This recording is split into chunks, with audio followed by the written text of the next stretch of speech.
What's up, basketball fans? Welcome to the Ratch Report. It is time to talk about the Toronto Raptors. And for today's video, I want to take a look at three players, three realistic options for the Toronto Raptors at the ninth position in this year's NBA draft. So if you are ready to watch, make sure to hit the subscribe button and definitely stay in tune for the third player I will be mentioning because it's certainly going to surprise a lot of you. Now, as you guys know, I do like to give out shout outs on my channel, and the shout out for today's video goes out to D Sabo 063. Thank you so much for supporting this channel through your likes and comments.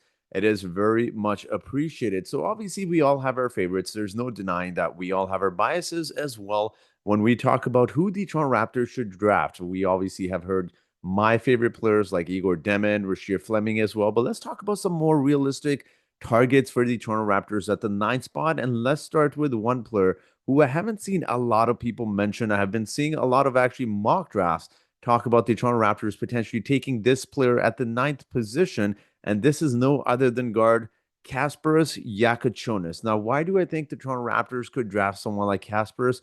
First, let's start with the trend that the Raptors have been following ever since they decided to kind of rebuild here, right? What have we seen with their last couple of draft picks, at least in the first round? You get guys like Grady Dick, you get guys like Jacoby Walter, and although everyone is kind of focused on Kaman Malawach and, saying that's the Messiah prototype, I do genuinely believe that Masai Ujiri has kind of taken a step back and maybe let Bobby Webster focus a little bit more on the types of players that he like. And I think the last couple of picks have been a good indication of that.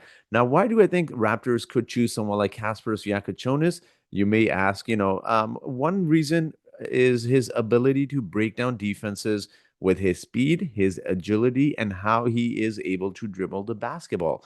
When you look at a lot of teams in this year's playoffs, the one thing you desperately need is good guard play, but also good guard plays that are able to attack the basket like Caspers can with their speed, with how they can dribble the basketball. It is very important when you face really good defenses.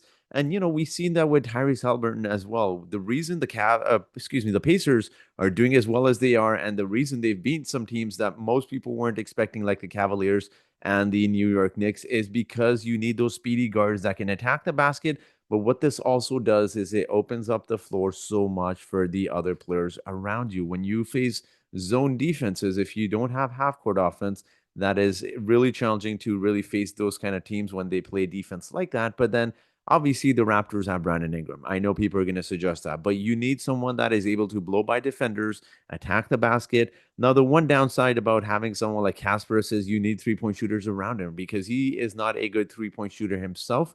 And he's not a good defender either. So those are some of the weaknesses when we talk about Kasparas Yakachonis.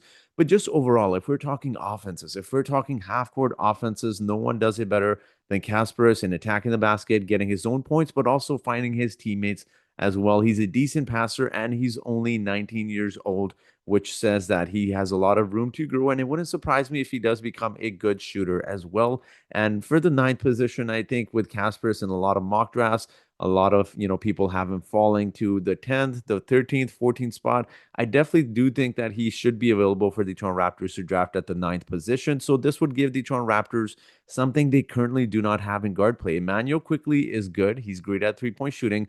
Jamal Shed is great as well in his defensive impact, but what they need desperately is good guard play that can do what Kasparas does, and I think that would be a great pick for the Toronto Raptors to have at the ninth position. Now let's move on to player number two, and this is someone I have mentioned before and someone I think that could impact the Raptors right away. Now, player number two is no other than Cedric Howard. Now, when I made a video a few weeks ago talking about Nick Clifford and Cedric Howard, a lot of people oftentimes don't take me seriously because they said, well, there's no way Cedric Howard is going to go there. And one thing I did state in that video was that do not be surprised if Cedric Howard's stock really rises. And that is exactly what has been happening, not only because of his draft combine, he has done really well in his interviews as well. And he's a player that can come in and impact winning right away and someone who can contribute right away. And especially for a team like the Toronto Raptors, you need players that can impact right away, especially rookies. So his only downside is that he's a little bit on the older side. He's going to be 22, I believe, in a few months or in a month or so. But his impact on the offensive and defensive side is something that cannot be ignored. When you watch some of his highlights, and I'm not only talking about the 6 games that he played, I'm talking about go back to previous seasons, watch his highlights. in the style of manner that he plays, not much has changed in his offensive impact. You see the potential there. Again, I'm not going to compare him to Kawhi because it seems like that's such a lazy comparison. And that is a very easy comparison to make. I actually think a lot of parts of his game, I'm not saying he's there yet, or he will reach that level. It reminds me a lot of Anthony Edwards. So his ability to post up, Anthony Edwards actually does not do very well. That's a part of his game that he needs to improve on. But someone like Cedric Howard posts up really well. He's a good catch and shoot 3-point shooter. He's also a good ISO scorer as well. And someone that can just give you baskets. Now, if that isn't enough to sell you on Cedric Howard, let's talk about his defense. His 7'2 wingspan helps him get a lot of steals, and it allows him to play bigger than his size, and those hands of his really help it just kind of get in there and disrupt other players' offense as well. So I think Cedric Howard could have an impact on both sides. And again, for a team like the Raptors, they could obviously use a small forward that can impact the way, he does on both ends of the floor, but it also just gives you a player that you can insert into the lineup. And especially with the amount of players that the Raptors will have to play, and obviously, players you keep hearing in possible trade market that could be moved as Ochai Abaji. So you get a younger player who's just as good, if not better. I think sky's the limit for Cedric Howard. And I do genuinely believe this when I say this, that he's going to wow a lot of people next season during his rookie season. Mind you, he does get playing time, but which he should.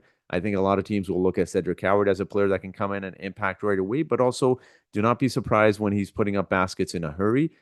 He is a very intriguing player, and I cannot say enough good things about him. And I want to sell you really hard on this player in particular because Cedric Howard, I do realistically believe, could be a player that's on the Raptors' target and absolutely should be. Now let's move on to player number 3, and this is a player that I haven't mentioned a lot of, but is going to surprise a lot of people when I mention who this player is that the Raptors should target. Now, this is no other than Colin Murray Boyles. Now, I wasn't too high on Colin Murray Boyles, as you guys know.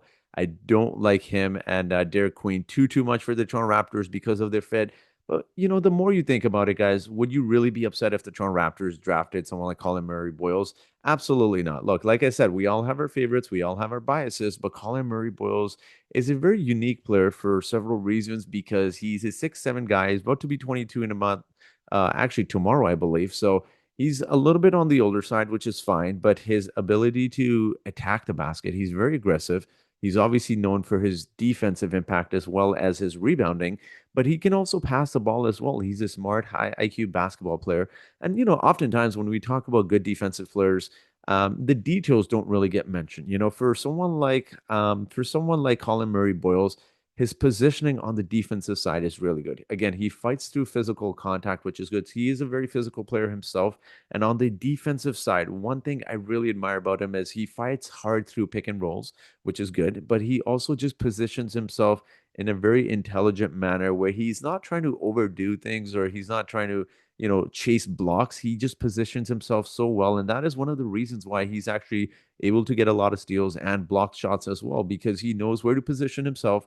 He knows his limitations. He's not super athletic, but he knows as long as he's got the body, as long as he's got the position right, he can get those steals and blocks. And he's a good defensive player. Now, I know the question I had with, potentially drafting someone like Colin Murray Boyles was, well, he has some of the same weaknesses that Scotty Barnes does. He's not a good shooter. He's not a good 3-point shooter, but even in terms of strengths as well, he has some of the same qualities that Scotty Barnes has.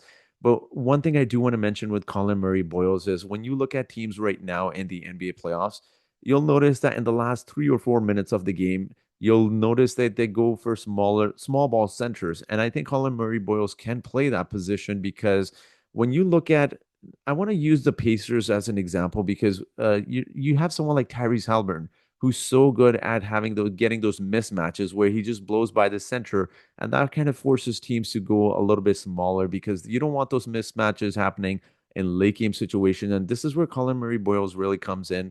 I think there's not really a mismatch there, and I don't. I don't really think that teams would want to switch on to Colin Murray Boyles because of his impact on the defensive side. But also, when we talk about Colin Murray Boyles playing the center position, he is 6'7", so obviously he's not big enough to guard, 7-foot centers.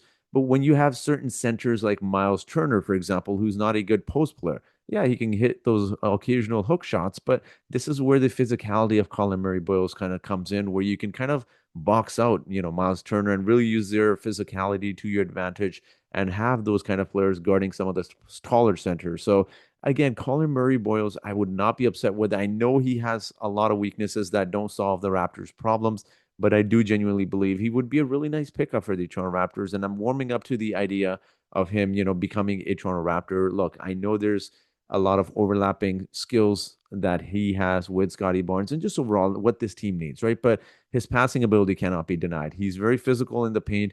He attacks the basket. He can get you points as well. So it's not as if you're just drafting a defensive guy who can't score it all, right? He can get his points. He'll get you a lot of rebounds. He'll crash the boards as well. He can pass the ball. And just having those smart, high IQ basketball players, especially in Darko system, which requires a lot of ball movement, but also we do need some defense as well. This is where Colin Murray Boyles would come in. So these are the three players I have mentioned who, would realistically be realistic targets because look, I would love Igor, but it just doesn't seem like a Messiah type of player. Would I be excited if the Toronto Raptors drafted someone like Igor? Absolutely. But I wanted to take a more realistic approach and look at the players kind of, position in that area of where the Raptors should be drafting and some players that I haven't mentioned obviously as well, like Kasparis and Colin Murray Boyle. So what are your thoughts on this? Let me know your thoughts in the comment section below. And as always, I do have a trivia question for you today. And the trivia question for today is, which country is Kasparis Yakuchonis born in? Is it A, Croatia? Is it B, Lithuania? Is it C, Finland? Or is it D, Germany, excuse me. Whoever answers this trivia question